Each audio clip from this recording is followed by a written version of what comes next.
ഈ വർഷം ശിവരാത്രിക്ക് തൊട്ടു മുമ്പുള്ള കുംഭമാസത്തിലെ പ്രദോഷം, ആ പ്രദോഷത്തിൻ്റെ ഒരു പ്രത്യേകതയുണ്ട്. ആ പ്രദോഷം എന്താണെന്ന് വെച്ചിട്ടുണ്ടെങ്കിൽ അത് ഒന്ന് ശനിയാഴ്ച വരുന്ന പ്രദോഷമാണ്. ശനിപ്രദോഷം വളരെ നല്ലതാണ്.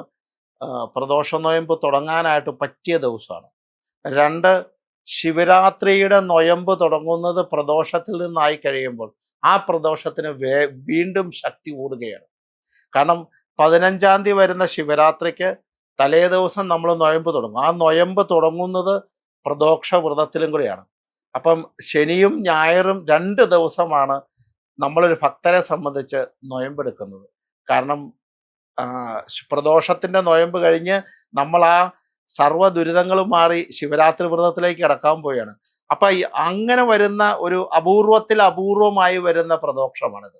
അപൂർവമായി നിൽക്കുന്ന പ്രദോഷമാണ് ഏത് ഈ കുംഭമാസത്തെ ഇക്കുറി ഈ പ്രാവശ്യം വരുന്ന. വല്ലപ്പോഴും മാത്രമേ അങ്ങനെയൊക്കെ കിട്ടാറുള്ളൂ. അങ്ങനെയൊന്നും കിട്ടാൻ വളരെ സാധ്യതകൾ കുറവുള്ളതാണ്.